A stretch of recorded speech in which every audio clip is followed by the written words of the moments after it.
Hello my friends, apa kabar? Balik lagi di channel Talk About That. Kita akan ngobrolin tentang ayah. Di video sebelumnya, gue ada bikin statement kalau gue akan cerita tentang kisah hidup gue. Ya semoga bisa menginspirasi kalian. Dan sekarang ini waktunya untuk gue cerita video tentang kisah hidup gue. Oke, check it out. Oke, nama gue Nathan dan dulu gue lahir prematur. Jadi kalau teman-teman belum tahu, prematur itu bayi yang lahir sebelum waktunya. Biasa usia kehamilan 9 bulan, dia di bulan sebelum 9 bulan ya gue udah lahir. Nah kebetulan menurut dokter gue ini akan jadi anak yang hiperaktif, jadi suka kesana kesini, suka lari. Nah ternyata itu benar. Jadi di usia 3 tahun itu gue mulai tumbuh jadi anak yang bener-bener hiperaktif. Jadi kalau gue ke nyokap bokap gue ngajak ke tempat makan, pasti ya pulang mereka minta maaf sama tempat makannya, karena tempat makannya udah jadi kayak Titanic pecah ya. Gimana tuh Titanic pecah? Ya udahlah pokoknya kayak gitulah ya. Nah karena gue hiperaktif, suka coret-coret rumah. Dulu kalau lu tahu, lu pernah masuk rumah gue zaman dulu, rumah gue tuh biasanya catnya putih, cuma ini enggak, ada ukir-ukiran krayon nggak jelas. Pokoknya ya seni lukis yang tidak tersalurkan lah ya. Nah karena nyokap gue berpikir, mungkin mereka berpikir ya, orang tua gue berpikir daripada ini anak nggak berantakin rumah, lebih baik ditaruh di sekolah. Ya mana tahu nggak berantakin sekolah, ya itu urusan sekolah lah ya, pokoknya dibayar gitu kan. Nah akhirnya gue masuk ke sekolahnya, kalau teman-teman tahu di Kelapa Gading ada namanya Tunas Karya 2. Nah itu dari playgroup SD, ya playgroup TK sama SD. Nah anyway gue nggak dibayar, bener-bener gue cuma cerita. Nah kurang lebih sekolah kayak gini nih. Nah kayak gitu. Nah jadi umur 3 tahun gue udah masuk playgroup tuh sampai TKW. Nah di situ situasi masih berjalan seperti biasa ya. Gue kayak anak biasanya lah, diantar ke sekolah, bawa bekal makan, lari, main-mainan, pukul teman, pulang diomelin. Nah kayak gitulah. Nah suatu ketika di satu hari itu malam-malam kalau nggak salah bokap gue itu sakit. Nah dia kena semacam penyumbatan pembuluh darah ya, setelah diketahui itu stroke. Di hari itu benar-benar hari yang berbeda teman-teman, karena gue lihat bokap gue, anyway gue panggil bokap gue dengan sebutan papam, panggilan kesayangan ya. Mungkin teman-teman ada yang bilang babe, dedi, ayah, aba, baba. Nah gue panggilnya papam. Jadi si papam ini sakit. Nah papam ini sakit dan itu benar-benar berubah. Karena malam gue mungkin masih tidur, besoknya udah nggak ada karena di rumah sakit. Nah gue nggak tahu, gue nggak ingat kapan sakitnya dan berapa lama, tapi yang gue ingat ini, selama masa sakit itu nyokap itu urus bokap gue benar-benar getol. Jadi berbagai pengobatan udah dicoba nih, dari masuk rumah sakitnya di, gue ingat banget, di Karoles Jakarta. Habis itu ya karena nyokap sibuk urusin bokap, harus ada yang ngurus gue dong. Gue sama adik gue udah bersaudara, yang ngurus gue itu saudara gue, kadang yang ngurus gue juga oma gue, kadang yang gue juga diurus sama suster. Jadi ya mereka ganti-gantian, sementara nyokap gue harus urus bokap gue. Dan mungkin gue nggak ketemu nyokap gue dalam beberapa waktu itu selama nyokap gue urus bokap di rumah sakit. Nah dari situ, karena bokap sakit, kebetulan waktu itu yang jadi tulang punggung cuma bokap, perekonomian kita tuh benar-benar terguncang lah. Yang tadi kita mobil ya kita harus jual mobil untuk biaya pengobatan bokap gua selama sakit. Nah cuma setelah dirawat ini nggak langsung sembuh. Jadi kalau teman-teman tahu, mungkin ada teman-teman yang orang tua yang mengalami stroke ya, sama kayak orang tua gua dulu, sama kayak papam, itu ya bisa dibilang bokap gue kayak setengah hidup. Soalnya nggak bisa ngomong ya, nggak bisa jalan. Karena nggak bisa ngomong, nggak bisa jalan, jadi kencing dan buang air pun itu di ranjang, di kasur. Sorry ya teman-teman maksudnya. Jadi nyokap gue harus urusin kotorannya bokap gue, terus harus kasih makan juga. Nggak bisa ngomong, nggak bisa jalan, nggak bisa nulis, bener-bener ya setengah hidup. Nah setelah melakukan banyak pengobatan, akhirnya nih kondisi papa ini membaik. Nah udah bisa jalan, ngomong juga ya bisa lah meskipun terbata-bata. Ya gue ingat banget waktu nyokap gue marah-marahin gue karena gue nakal, bokap gue dengan sekuat tenaga dia bilang sudahlah, maksudnya jangan marah-marah gitu. Dan itu terkenang dari hati gue. Di sekolah mungkin gue anak yang aktif dan anak yang ceria, suka bermain dan suka bersosialisasi juga. Nah sampai satu saat nih pas gue DKB, di tengah kelas berlangsung, biasa kalau DKB sih ngapain sih, paling ya main, nyanyi, terus olahraga, ngelatih motorik ya segala macem lah. Nah di tengah pelajaran berlangsung biasanya itu kalau di gua dijemput di sekolah untuk pulang itu biasa akhir pelajaran. Ini di hari itu ada keluarga gua datang ke sekolah. Mungkin gue lupa ya siapa, akhirnya dia datang dan gue lihat dia ngobrol sama guru TK gue. Anyway, gue bisa lihat untuk pembicaraan mereka mungkin cukup serius ya teman-teman. Kalau dilihat biasa kan ada ketawa-tawa, ini nggak ada ketawa-ketawa, jadi ngomongnya serius. Itulah kira-kira ya. Nah di hari itu gue pulang lebih dulu dari teman-teman gue. Biasanya teman-teman gue pulang rada sore. Nah ini mungkin pertengahan pagi lah, baru 1-2 jam berlangsung pelajaran gue udah pulang. Sampai di rumah, jadi gue dijemput pakai mobil dari sekolah sampai ke rumah. Ada hal yang nggak biasa gue lihat, soalnya biasa rumah gue kan ada bokap, nyokap, gue dan adik gue. Jadi kita nih biasa berempat. Nah tapi di rumah ini ada pemandangan yang beda nih teman-teman.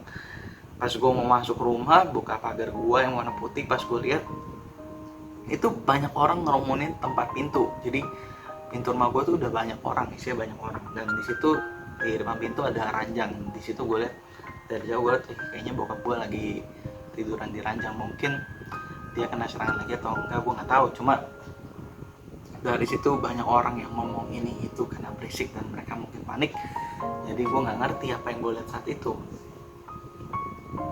Tiba-tiba dari kerumunan orang itu keluar kokonya nyokap gue.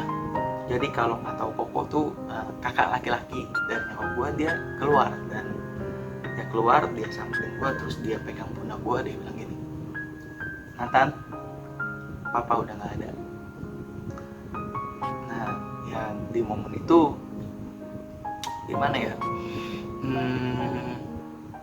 gue bingung gitu loh. Maksudnya satu sisi gue nih, karena gue rada nakal, gue tuh malu banget kalau gue nangis, karena menurut gue itu tunjukin kalau gue lemah. Tapi dalam banyak hal gue nangis. Sebenarnya ketika kakak laki-laki dari nyokap gue bilang kayak gitu, gue bingung, gue nggak tahu mau ngapain. Tapi dalam hati gue tahu gue sudah kehilangan satu sosok yang sangat berharga dalam perjalanan hidup gue yang akan datang. Dan disitulah waktu bokap gue meninggal. Ya sampai bokap gue dikubur, bokap gue di rumah sakit, di rumah duka, gue lihat bokap gue ini mungkin karena udah disuntik formalin, jadi gue lihat bener-bener mukanya beda dari bokap gue yang sebenarnya gitu lah, yang sering gue lihat tiap hari. Cuma yang gue tahu di situ gue ada kehilangan bokap gue. Sampai akhirnya bokap gue dikubur. Selama di rumah sakit gue percaya kalau ya Tuhan bisa buat mujizat lah, bikin bokap gue mungkin bisa tiba-tiba hidup lagi. Cuma di hari itu gak ada mujizat terjadi untuk hidup gue, menurut gue. Nah sebenarnya gini teman-teman, kalau boleh sharing ya, kalau kita meninggal, yang berat itu bukan hanya pada saat momen kita kehilangan dan pada saat papa dikubur. Sebenarnya momen beratnya menurut gue bukan itu ya, tapi momen ketika ini, ketika lu udah lewatin hari itu, bokap udah dikubur, dan lu masuk ke hari-hari biasa, lu tuh bener-bener berasa berbeda banget.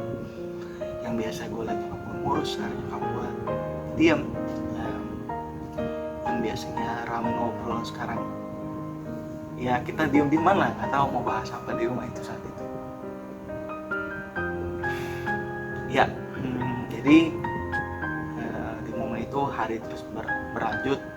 Ya, gue tahu hidup terus berjalan. Seringkali gue tanya, gue tulis surat untuk Tuhan. Tuhan, Nathan kangen papam, Nathan rindu sama papam, Nathan mau ketemu. Gue bilang kayak gitu. Mungkin anggapan gue kalau gue tulis surat Tuhan bisa bacain buat bokap gue di surga ya. Ya mungkin dia bacain juga buat bokap gue di surga. Nah, tapi sebenarnya gini teman-teman, kalau menurut gue, kalau teman-teman jenguk teman kalian yang mungkin sakit parah di rumah sakit, kalau boleh saran, jenguk jangan cuma pada saat di rumah sakit. Teman-teman juga harus jenguk pada saat dia pulang ke rumahnya, rutin. Karena mungkin dia pikir gini, di rumah sakit karena dia masuk rumah sakit ramai banyak yang jenguk, tapi ketika pulang ini dia merasakan sepinya lagi. Gimana dari tadinya banyak teman bisa ngobrol di rumah sakit, banyak yang perhatian di rumah ini, hampir orang jarang kunjungin orang yang sakit di rumah. Setelah sakit dan mulai pengobatan, jarang orang kunjungin lagi. Nah, sebenarnya menurut gue nih ini cukup krusial. Oke, kalau kita balik lagi ke bokap gue ya. Jadi gitulah kisah gimana gue kehilangan bokap gue. Di usia itu mungkin rasa kehilangannya beda, kayak rasa kehilangan permen yang kalau hari hilang, nah lu bisa nangis sama nyokap lu dan akhirnya dikasih. Dan ini bokap gue hilang dan gue mau nangis sama siapapun ya nggak akan balik ke gue lagi, yang ada gue akan balik ke dia. Nah, dari situ nyokap gue itu menghidupi keluarga gue seorang diri. Jadi nyokap gue menghidupi adik gue dan gue itu benar-benar single parent seorang diri. Nyokap gue benar-benar pekerja keras. Dan satu hal lagi, sampai dari gue umur 5 mau ke 6 sampai umur gue sekarang, itu nyokap gue gak nikah lagi. Jadi dia urusin keluarga kita benar-benar seorang diri. Dari dia bekerja keras, tadinya bokap kerja, nyokap urus rumah tangga, nyokap gue harus kerja. Kebetulan nyokap gue punya kemampuan bisa bikin baju, bisa jahit. Akhirnya nyokap gue jahit, cuma kadang kan jahit customer-nya kadang banyak, kadang nggak ada gitu loh. Akhirnya nggak cuma jahit, dia juga jual properti, jadi agen asuransi, jual MLM. Pokoknya apapun dilakukan biar gua sama adik gue ini bisa hidup. Nah,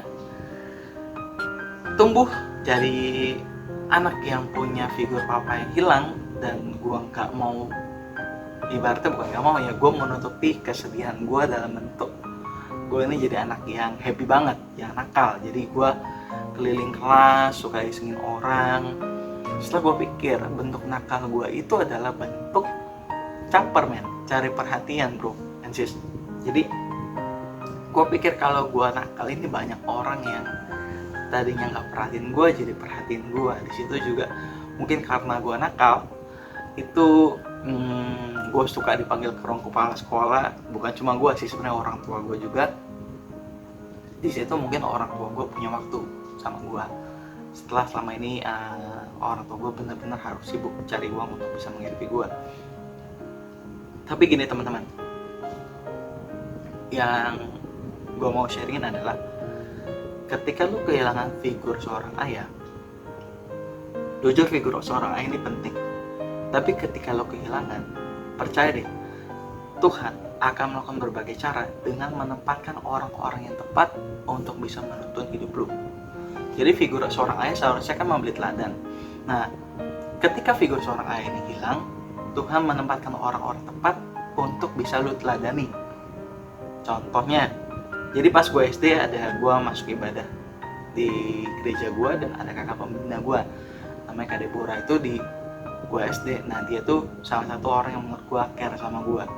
Jadi dia suka datang ke rumah, suka bawain gue makan, suka kadang-kadang dia bersihin rumah gue. Padahal menurut gue itu buang-buang waktunya dia, sama itu merugikan dia. Karena gue nih di momen itu gak menghasilkan apa-apa, tapi ya Tuhan kirim dia buat salah satunya jagain hidup keluarga gue, terutama gue. Nah setelah lulus SD, gue nggak tahu entah kenapa ya gue udah jarang kontakan sama kakak pembina gue, dan akhirnya gue masuk SMP. Kalau gue lihat dari berita di internet, ternyata ada banyak banget dampak negatif dari ketiadaan sosok ayah dalam kehidupan seorang anak. Nah, hal itu sih gue rasain. Kalau teman-teman cari di internet dampak negatif hilangnya seorang sosok ayah, itu mungkin ada yang bilang 3, 10, 17, pokoknya menurut gue sih banyak. Cuma yang paling gue alami mungkin ada sekitar 4. Yang pertama, agresif ya. Jadi ya kadang-kadang ya gue suka marah dalam hal-hal kecil, bahkan gue suka berantem kalau teman-teman gue bully tentang bokap. Yang kedua, gue depresi. Yang kedua gue depresi ya, itu gue merasa ada satu momen ini terjadi berkali-kali di mana gue lagi tidur, tiba-tiba gue merasa kayaknya seluruh orang gak ada yang sayang sama gue. Yang gue lakuin gue cuma peluk guling dan gue cuma nangis. Di situ gue merasa benar-benar gak ada yang sayang sama gue. Gak cuma itu, gue juga tuh, yang pertama agresif, yang kedua depresi, yang ketiga kurang pede.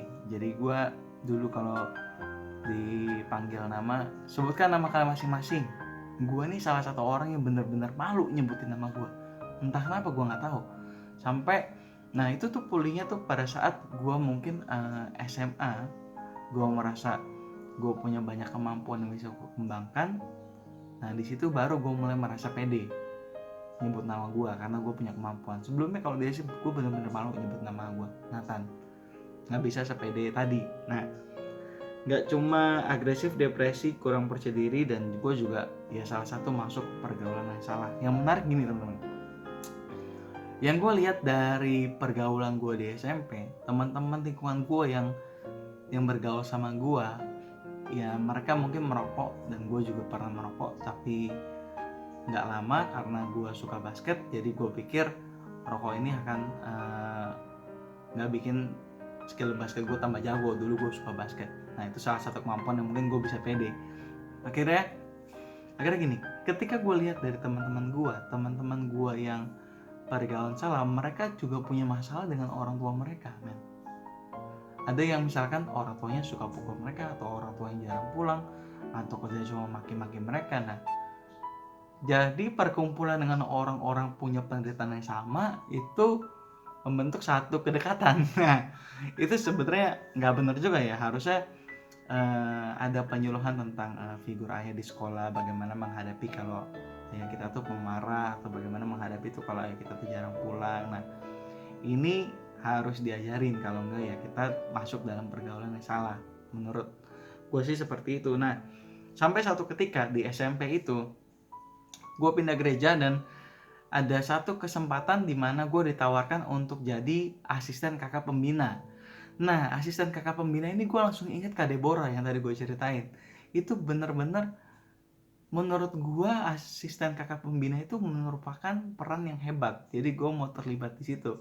Akhirnya masuklah gue jadi asisten kakak pembina. Tugasnya gampang, jagain anak-anak dari yang kecil sampai yang gede ya. Kalau berisik gue suruh jangan berisik. Nah biasanya kan mereka suka random tuh kelakuannya.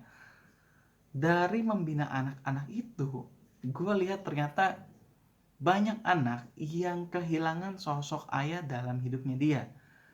Nggak cuma melalui anak-anak itu, tapi itu juga terjadi di lingkungan sekitar gue. Ada saudara gue yang juga kehilangan sosok ayahnya, ada teman-teman yang kehilangan sosok ayahnya, dan itu menginspirasi gue untuk buat channel ini. Jadi gue pengen orang-orang yang merasa fatherless, yang nggak punya ayah atau yang memiliki ayah yang tidak berfungsi sesuai dengan kebenarannya, itu mereka bisa punya lagi hubungan yang baik dengan ayah. Kalau ayahnya masih hidup, kalau ayahnya sudah nggak ada, mereka bisa berdamai dengan kondisi itu dan melanjutkan hidupnya. Ingat kata-kata gue, Tuhan selalu menempatkan orang yang tepat dalam hidup kita untuk bisa kita teladani. Kalau nggak ada ayah, Tuhan menempatkan orang tepat untuk menggantikan figur ayah itu. Nah, jadi dari situ channel ini gue buat. Harapan gue adalah sederhana. Kalau channel ini bisa buat satu orang anak punya hubungan yang baik lagi dengan papanya, atau channel ini bisa membuat satu orang ayah bisa berubah dari yang tadi ya kurang baik jadi baik sama anak-anaknya, jadi mengerti, jadi keluarga yang harmonis, gue pikir itu satu-satunya kebanggaan terbesar dalam membentuk channel ini. So, teman-teman, kalau teman-teman punya cerita tentang ayah yang menarik, bagaimana teman-teman mungkin bisa memaafkan ayah teman-teman, bisa berdamai dengan ayah teman-teman, atau teman-teman bisa menerima kondisi teman-teman dalam kekurangan sosok ayah, tapi teman-teman bisa mencapai prestasi yang tinggi, jangan ragu untuk sharing di komen di bawah ini, atau pendapat teman jangan ragu untuk sharing di bawah ini, karena teman-teman gak pernah tahu bahwa cerita teman-teman itu bisa menjadi berkat bagi banyak orang, bisa menginspirasi banyak orang, bahkan bisa mengubahkan banyak orang. So, stay tune di channel Talk About That. Di video berikutnya, gue tertarik untuk bahas ada 8 tipe ayah. Gimana sih, ada ayah mungkin yang suka marah-marah, atau ada ayah yang kayaknya gak pernah pulang. Nanti gue akan bahas di video itu. So, teman-teman, thank you udah nonton vlog gue, udah nonton cerita kisah gue. Semoga teman-teman bisa dapat inspirasi dari situ. Buat teman-teman yang fatherless, yang kehilangan sosok ayah, jangan berkecil hati, karena Tuhan punya rancangan yang baik buat hidup setiap kalian. So, itu dari gue. Jangan lupa untuk like, comment, dan subscribe. Okay, see you on next video. We talk about that again. Bye-bye.